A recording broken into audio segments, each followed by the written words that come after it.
aujourd'hui on est là pour une nouvelle vidéo. Donc cette fois-ci ça va être un lundi un peu plus particulier puisque dans ce lundi il y aura quelques chroniques en fait puisque certains livres je ne vais pas chroniquer à l'écrit. Donc du coup je vais les faire directement en vidéo. Donc, voilà, après. Donc on va commencer par ce que j'ai lu. Donc la semaine dernière je quittais en lisant, en train de lire plutôt, donc le tome unique de Les Arcanes du Temps de Lionel Béat, audition Rebelle. Donc je l'ai fini, donc j'ai beaucoup aimé la lecture, très sympa. La fin était pas comme je l'imaginais, mais dans un sens, elle est très bien conclue, hein, c'est très bien du début à la fin, c'est bien écrit et c'est bien conclu. Donc rien de dire, rien de plus à dire que ça, hein. Bravo et la chronique devrait arriver très très bientôt. Il faut juste que je me motive à l'écrire, puisque j'ai celle-ci à écrire et j'ai celle aussi d'avant. Donc, il s'agit de La fille sortilège de Marie Palenko, que je dois écrire aussi. Donc, juste après ça, comme annoncé dans la vidéo, j'ai lu quelques livres que l'édition Nathan m'ont gentiment passé. Donc, il s'agit en premier de Le Big Big Boss, donc de Anne Mulpas, l'édition Nathan, bien sûr, pour les 10 ans. Donc, les quelques livres qui vont être là, je vais entre guillemets, les chroniquer, puisque, comme vous pouvez le voir, ils sont pas très épais, même pour ceux d'après. Euh, et les faire en chronique écrite, je pense que ce serait plutôt des chroniques courtes, redondantes, et qui au final casseraient plutôt le livre plutôt qu'autre chose, alors qu'en fait, ils sont pas mauvais, mais c'est jeunesse. C'est très jeunesse, ça va être pareil pour tous ceux que j'ai lu là en fait, puisque j'ai eu beaucoup de services presque qui sont arrivés en même temps, du coup je les ai enchaînés. Euh, c'est pas mauvais. Bon, moi, quand les le double l'âge de recommander, donc 10 ans, là, j'en ai 20. C'est très très jeunesse. Surtout, c'est écrit très gros, donc ça se lit très rapidement. Celui-ci raconte l'histoire de Gavin, qui est dans le sixième, et qui, c'est pas dit clairement, mais doit avoir un problème psychologique, avoir une maladie, avoir des retards scolaires aussi, surtout. Et du coup, il pense qu'il est exceptionnel par rapport aux autres normaux, mais en fait, c'est plutôt lui en fait qui est pas normal, pas méchamment, mais du coup, ils vont, 5 élèves à lui, enfin 5 élèves et lui, vont dans une classe, entre guillemets, un collège normal, euh, pour être intégré. Il y a Point plus 8 et compagnie. Donc c'est toute une histoire de adaptation à un collège normal, où il va devoir apprendre. Puis ce roman m'a un peu rappelé aussi Des fleurs pour Algernon, puisque dans ce roman, ça nous partons d'un personnage qui est assez idiot, qui a beaucoup de fautes, qui fait mal écrit. Un personnage qui devient intelligent grâce à une opération. Et on revoit justement le phénomène inverse, où il redevient bête. Alors que ici, en fait, nous avons un personnage qui au début fait beaucoup d'erreurs, les phrases très incompréhensibles. Et au fur et à mesure de son passage à l'école, on voit que l'écriture et la rédaction s'améliore. Il barre même des fautes, il y a même des bouts barrés dans les phrases, je sais pas si j'en trouvais. Non, je vais pas en trouver comme ça, mais ah si, là. Vous pouvez voir, il y a des mots barrés dedans. Donc en fait, au fur et à mesure, il va se corriger lui-même et on voit une certaine évolution dans son écriture. C'est sympa. Donc c'est très jeunesse, hein, c'est pour les gens et jeunes enfants. Second livre qui est de, pareil, édition Nathan, de Marianne Rubinstein, la sixième, Dina et moi. Pareil, très court. C'est l'histoire de là, cette fois, de Dina, non, de Louise, qui rentre, donc Louise qui est ici, et Dina qui est là, qui rentre en sixième, assez fâchée avec sa meilleure amie Léa, et en finale, elle va rencontrer donc Dina, et ça va devenir sa meilleure amie. Et après, l'amitié, les amours en sixième et compagnie. C'est là où ça commence, et du coup, elle va tourmenter avec cette histoire. Donc ça fait très rapidement, hein. J'ai lu en 1 heure à peine. Donc pareil, c'est bien écrit dans l'ensemble. Ça se lit facilement, hein. En même temps, c'est un peu le but, hein, c'est pour. Il n'y a pas écrit d'âge, c'est aussi pareil, 10 ans. Donc ça se lit très rapidement. Suivant que j'ai lu, il s'agit de Objectif Championne de Nathan, écrit par Alain Grousset. Donc pareil, très petit. toujours jeunesse. Cette fois-ci, c'est Roxane qui... Non, Romane. Romane qui veut un chien, un Berner Collie, je crois. Et après plusieurs années, elle arrive à faire céder à ses parents et en avoir un. Et au final, elle va se rendre compte que la chienne est assez forte pour tout ce qui est obstacles et compagnie.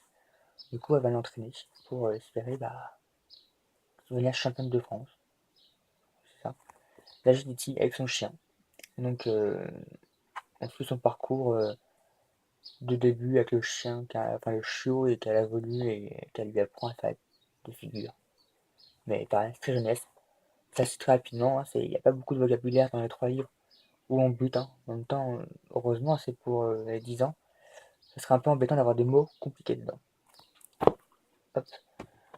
Autre lecture que j'ai lue sans avoir demandé, il s'agit de Rosie. Euh, donc La vie en rose de Romain Cadio et Sébastien Tiquet, édition de Nathan. Donc cette fois-ci, apparemment c'est un tome 2. C'est découpé en petites histoires qui font environ 5-6 pages.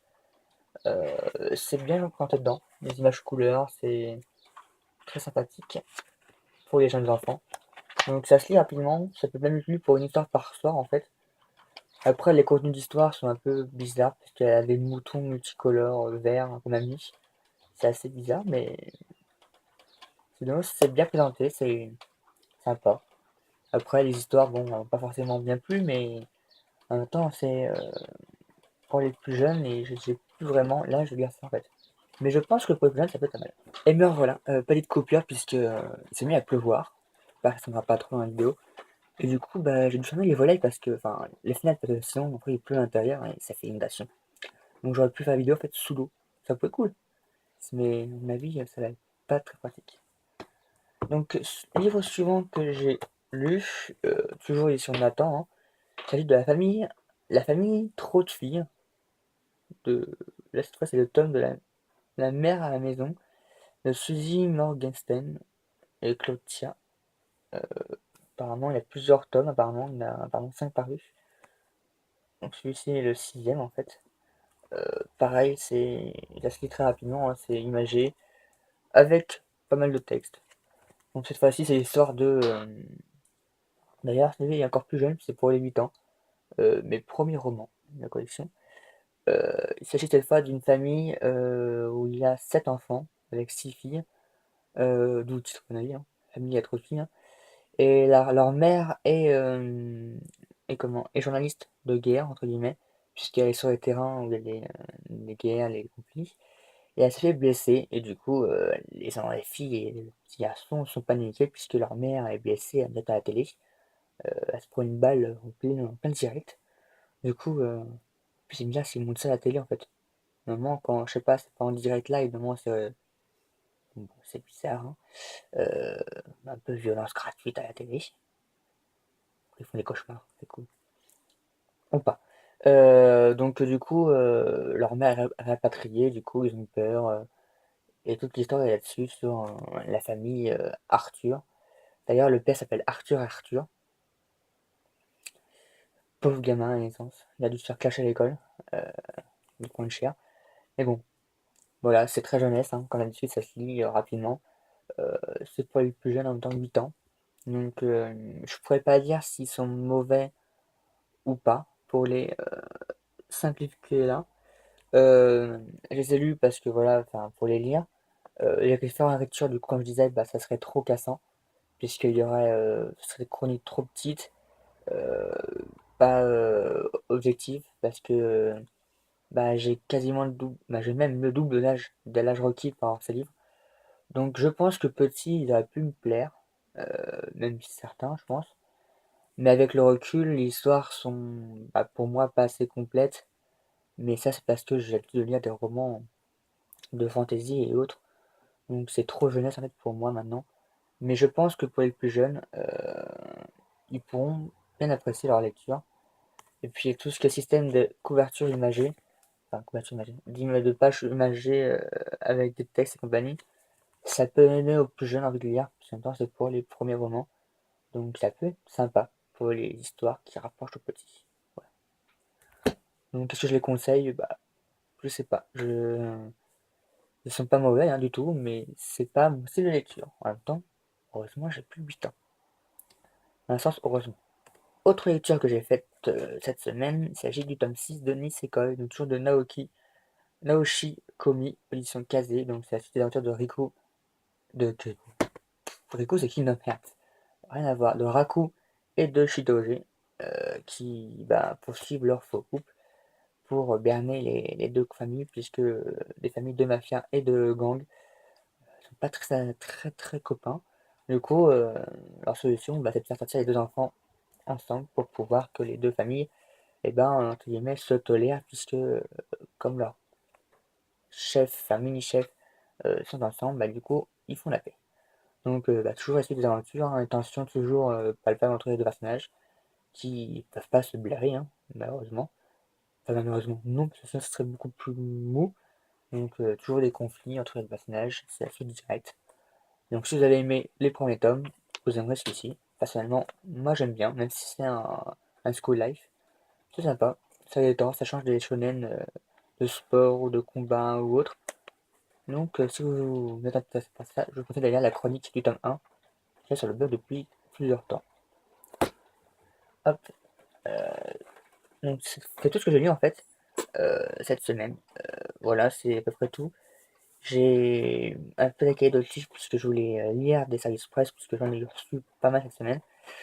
Et ça s'accumule, donc du coup j'en ai lu pas mal pour pouvoir avancer. Hein. Même si c'est court et petit, ça demande quand même du temps. Donc du coup, qu'est-ce que je suis en train de lire? Donc actuellement nous sommes samedi, donc j'aurai avancé normalement dans ma lecture d'ici lundi en fait. Il s'agit du tome 1 de la stratégie d'Under, donc de Orson Scott Card, avec quoi ça du film, donc l'édition J'ai lu. J'ai pas eu de quoi commencer encore, mais ça devrait pas tarder tout de suite en fait. Comme vous pouvez le voir, je suis au tout début, hein, même pas encore eu le titre. Enfin, si j'ai eu le titre, un peu de voiture, mais t'as le marque-page qui fait du bruit. Donc, ça va être la prochaine lecture de la semaine. J'espère pouvoir le finir cette semaine. Hein. Normalement, pas trop de soucis. Enfin, j'espère, mais on verra bien. Et du coup, qu'est-ce que je vais lire la semaine prochaine? Toujours encore en attente, parce que de toute façon, en ce moment, je ne lis plus beaucoup de livres, puisque j'essaie de diminuer la pas la lire, même si les services presse arrivent à que le. Donc, au final, la pas à lire augmente, et diminue pas. Donc bon. Mais cette fois-ci, je vais lire le tome 2 de L'école des mauvais méchants, complot 2, donc de Stephanie S. Sander, et son Nathan, qui sortira, je crois, début juillet. J'ai plus la date sous les yeux. Non, j'ai pas la fiche là. Moi, je l'ai pas là. Donc, sortira normalement début juillet, je crois. Le 3, je crois de mémoire. Je sais plus. Donc, j'avais bien aimé le tome 1, qui doit être juste par ici normalement. Je sais pas si vous le voyez. Juste ici, là. Et du coup, c'est avec plaisir que je vais lancer le tome 2. Aussi un peu hâte hein, pour savoir la suite de l'histoire. Même si chaque tome fait un complot, donc en fait une histoire du début à la fin, mais même si elle se suivre chronologiquement en fait. Du coup, voir ce que ça donne. Toujours pareil, hein, c'est pas très gros, 300 pages. Euh, J'espère qu'il est aussi bien que le 1. Voilà, tout simplement. Et en parallèle, je vais aussi continuer ma lecture donc, de Go and Go. Donc cette semaine, j'ai lu le tome 3 à 5 euh, en scan, bien sûr, puisque je l'ai toujours pas trouvé en physique. Hein. Donc voilà, donc je vais continuer avec le tome 6 et 7, je pense, ou peut-être 8. Hein. Ça dépendra de la lecture du temps et de ce que je fais le soir, que c'est des vidéos, des streams ou compagnie. Ça dépend de plein de paramètres, le scan. Hein. Parce que c'est sur ordinateur, du coup, tellement de choses à faire sur l'ordinateur que du coup, des fois on passe la lecture à la trappe, simplement. Donc sur ce, merci à vous d'avoir regardé cette longue vidéo. J'espère que le principe des vidéos, des petits romans chroniqués, ça aura plu, hein, même si je trouve que c'est moins précis et clair que les chroniques écrites. Mais là, face à l'écrit, ça aurait été trop tourné en rond pour rien dire en fait. Du coup, ça serait pas passé, je pense. Donc voilà, merci beaucoup d'avoir regardé la vidéo. N'hésitez pas à commenter, à partager, à me dire ce que vous avez pensé de cette vidéo. à mettre un pouce vert ou un pouce rouge, à partager, à commenter, à vous abonner sur la chaîne YouTube, sur Facebook ou sur Twitter. C'est gratuit comme d'habitude et moi je vous dis à bientôt pour une autre vidéo.